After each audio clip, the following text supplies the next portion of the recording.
다 함께 찬송가 336장 찬송하겠습니다. 찬송가 336장입니다. 만과 비 환난과 핍박 중에도 성도는 신앙 지켰네. 이 신앙 생각할 때에 기쁨이 충만하도다. 성도의 신앙 따라서 죽도록 충성하겠네.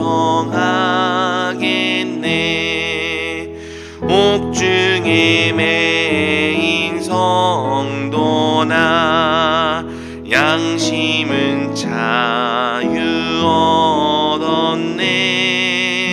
우리도 고난 받으면 죽어도 영광되도다.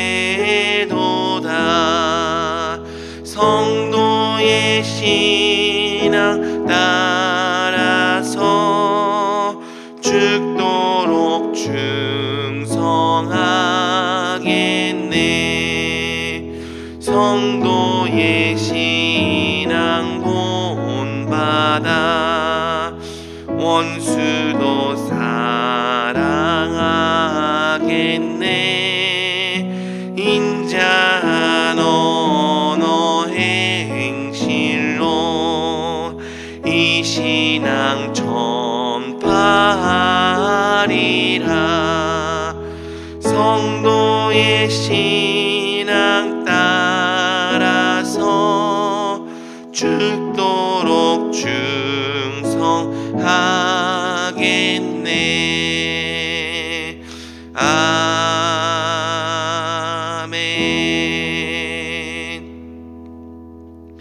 사랑이 많으신 하나님 아버지, 오늘도 이 새벽에 불러주신 은혜에 감사를 드립니다. 우리 주께서 우리에게 생명을 주시기 위하여 자기 몸을 버리셨으니 우리도 또한 주를 위해 우리의 전부를 드려 사랑하는 삶을 살아가게 하여 주시옵소서.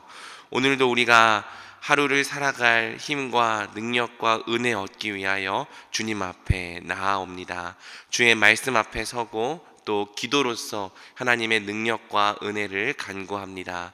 주여, 오늘 하루를 살아낼 일용할 말씀을 우리에게 주시옵고 또 우리가 그 말씀 붙들고 힘써 기도할 때에 주께서 하나님의 뜻에 순종할 수 있는 능력과 은혜를 더하여 주시옵소서. 오늘 우리의 예배와 함께 하시는 주님께 감사와 찬양을 올려드리오며 우리 주 예수 그리스도의 이름으로 기도드립니다. 아멘.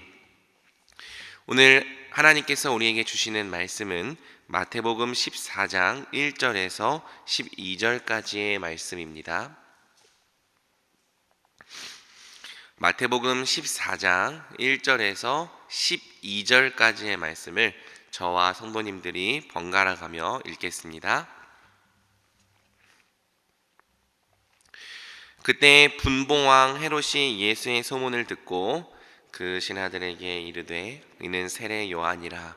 그가 죽은 자 가운데서 살아났으니 그러므로 이런 능력이 그 속에서 역사하는도다 하더라. 전에 헤롯이 그 동생 빌립의 아내 헤로디아의 일로 요한을 잡아 결박하여 옥에 가두었으니 이는 요한이 헤롯에게 말하되 당신이 그 여자를 차지한 것이 옳지 않다 하였음이라. 헤롯이 요한을 죽이려 하되 무리가 그를 선지자로 여김으로 그들을 두려워하더니 마침 헤롯의 생일이 되어 헤로디아의 딸이 연석 가운데서 춤을 추어 헤롯을 기쁘게 하니 헤롯이 맹세로 그에게 무엇이든지 달라는 대로 주겠다고 약속하거늘 그가 제 어머니의 시킴을 듣고 이르되 세례 요한의 머리를 소반에 얹어 여기서 내게 주소서 하니 왕이 근심하나 자기가 맹세한 것과 그 함께 앉은 사람들 때문에 주라 명하고 사람을 보내어 옥에서 요한의 목을 베어 그 머리를 소반에 얹어서 그 소녀에게 주니 그가 자기 어머니에게로 가져가니라. 함께 읽겠습니다. 요한의 제자들이 와서 시체를 가져다가 장사하고 가서 예수께 아뢰니라. 아멘. 오늘도 이 말씀의 은혜가 저와 성도님들 모두에게 넘치기를 주님의 이름으로 소망합니다. 오늘 우리는 마태복음 14장 1절에서 12절을 통해 무능한 왕 헛된 맹세라는 제목으로 함께 말씀 나누겠습니다. 복음서는 언뜻 보기에 서로 관계가 없어 보이는 별개의 에피소드를 하나의 공통된 주제 안에서 연결하는 경우가 많습니다. 그런 경우에는 딱 그 본문 하나만 볼 것이 아니라 앞, 뒤의 전후 문맥을 잘 살피며 읽어야 합니다. 오늘 본문은 세 개의 공관 복음서에서 모두 오병이어 사건과 함께 연결되어 등장하는 본문입니다. 그래서 우리가 이 본문을 자세히 읽고 잘 묵상하면 오병이어 사건과 연결되고 대조되는 부분이 덜어 있다는 사실을 발견할 수 있습니다. 따라서 우리는 오늘 본문을 읽고 적용하되 특별히 뒤에 이어지는 오병이어 사건과 몇몇 부분을 함께 비교하며 본문을 읽어보고자 합니다. 오늘 본문은 분봉왕 헤롯이 예수님의 소문을 듣고 두려워했다는 말과 함께 과거에 일어났던 한 가지 사건을 우리에게 소개합니다. 3절에서 4절입니다. 전에 헤롯이 그 동생 빌립의 아내 헤로디아의 일로 요한을 잡아 결박하여 옥에 가두었으니 이는 요한이 헤롯에게 말하되 당신이 그 여자를 차지한 것이 옳지 않다 하였음이라. 세례 요한은 동생의 아내를 취한 헤롯의 죄를 옳지 않다 지적했습니다. 이 말을 들은 헤롯은 회개하기는커녕 도리어 요한을 잡아 결박하여 옥에 가두었죠. 우리는 이 본문을 통해 세상이 얼마나 강한 힘을 가졌는지를 보게 됩니다. 세상은 이빨이 빠진 사자가 아닙니다. 목줄에 묶여있는 맹수도 아닙니다. 세상은 강력한 힘을 가졌습니다. 그 힘으로 위협만 하는 것이 아니라 때로는 성도를 세례 요한처럼 결박하고 옥에 가두고 해하기도 합니다. 성도가 세상의 죄를 드러내고 거룩하게 살아가면 그 앞에서 죄를 인정하고 회개하기는커녕 도리어 더 강력한 힘으로 성도들의 입을 막고 핍박하는 거죠. 그래서 언뜻 보기에 성도는 세상의 이 강력한 힘 앞에서 무력하게 느껴집니다. 누구도 세상의 강력한 힘과 권세를 대적할 자가 없을 것처럼 느껴집니다. 하지만 오늘 본문은 세례 요한을 잡아 죽인 이 헤롯 왕의 실체가 무엇인지, 우리가 정말 누굴 두려워하고 누굴 의지해야 할지를 가르쳐 주는 것이죠.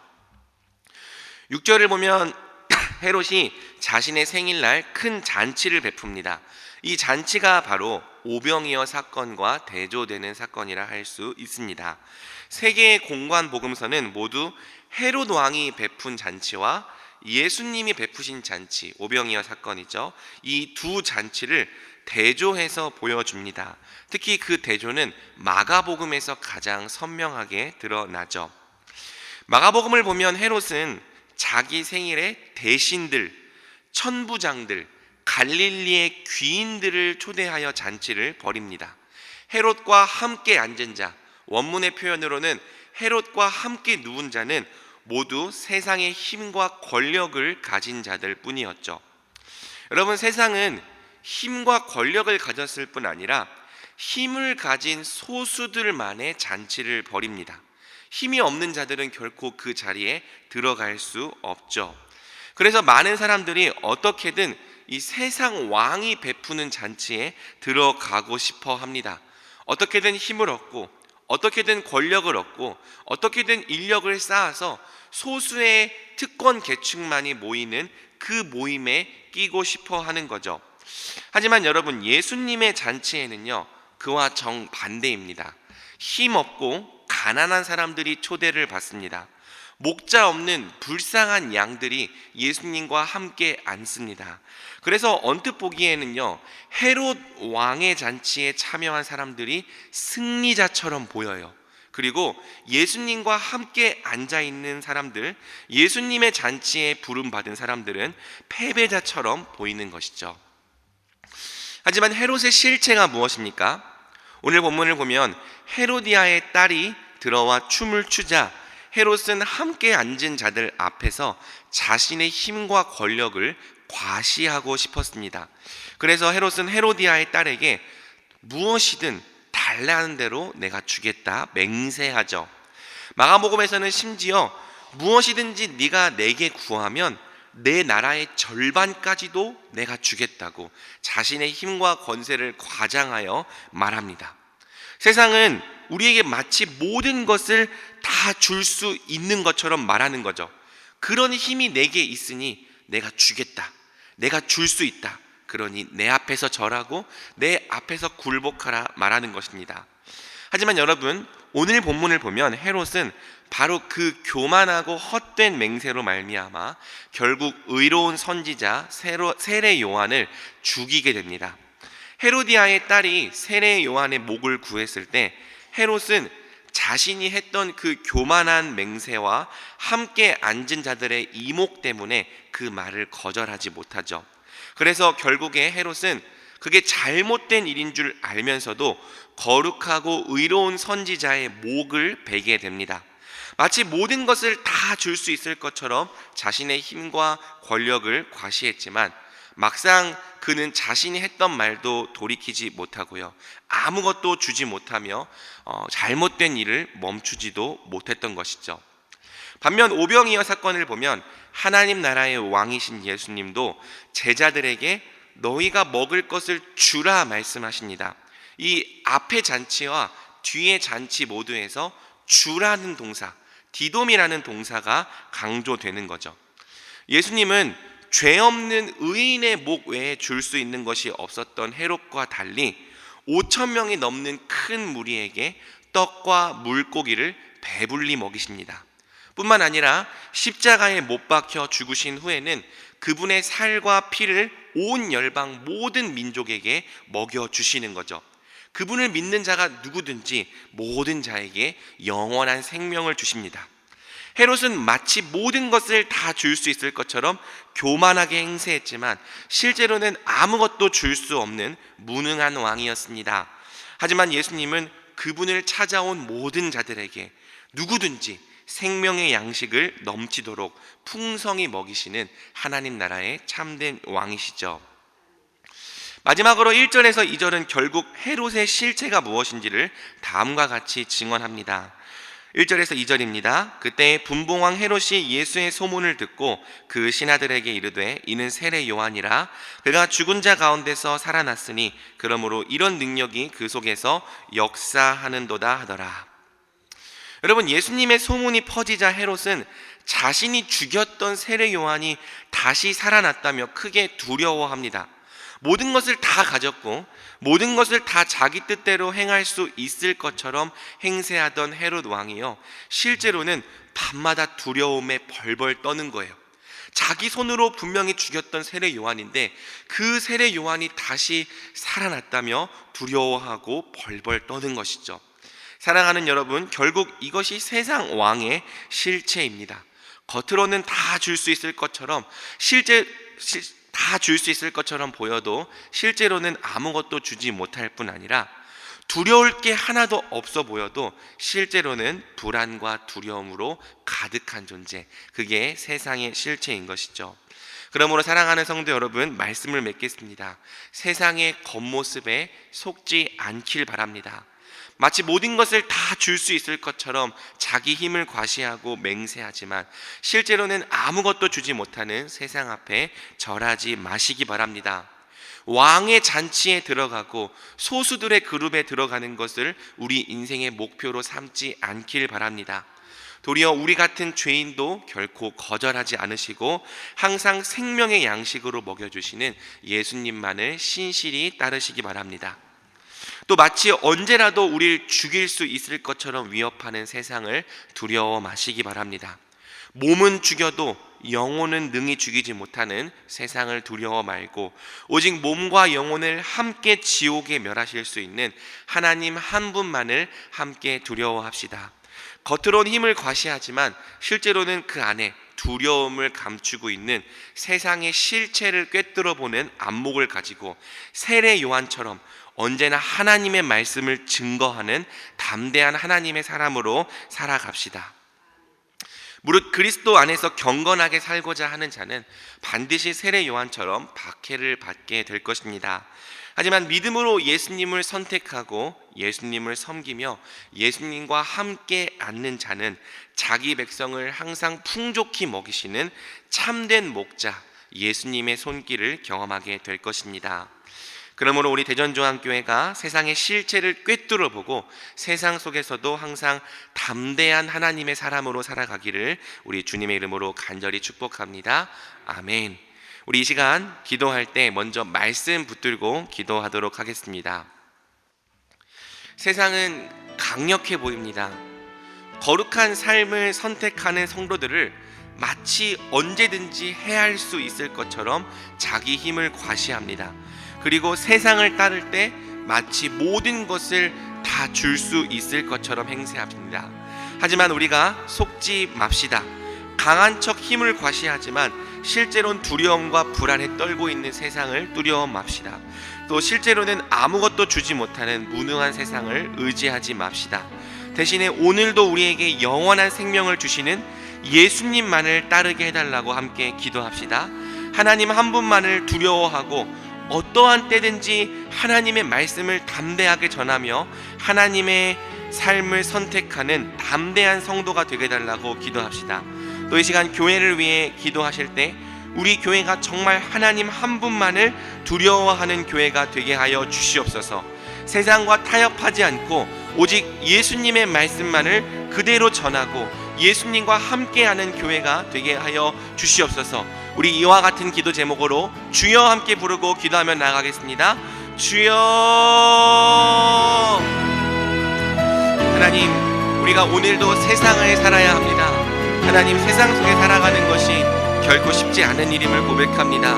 세상은 우리를 마치 언제든지 해할 수 있을 것처럼 위협합니다.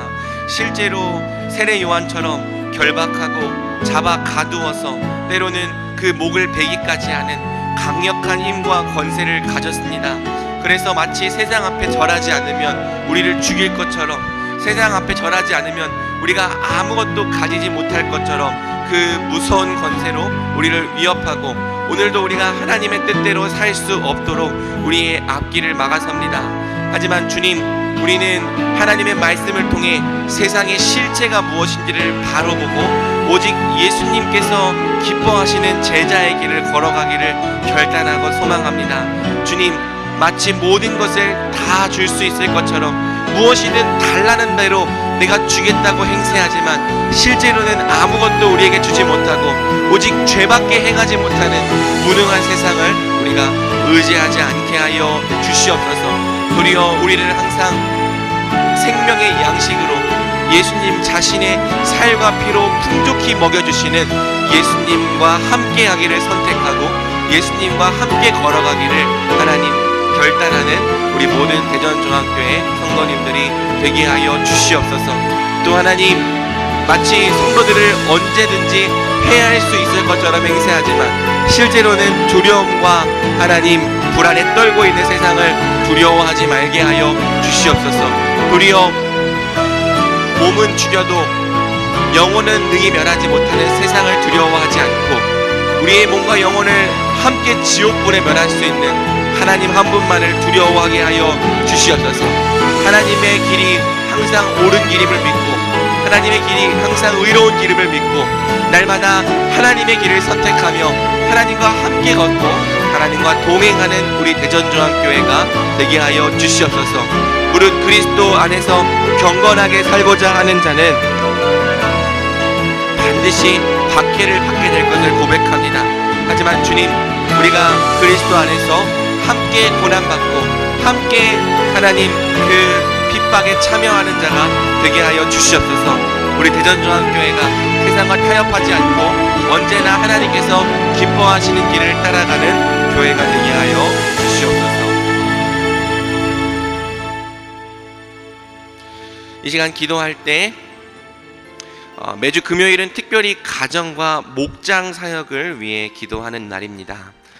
기도할 때 주여 우리 교회의 모든 가정마다 사랑 충만, 말씀 충만, 성령 충만하게 하여 주옵소서.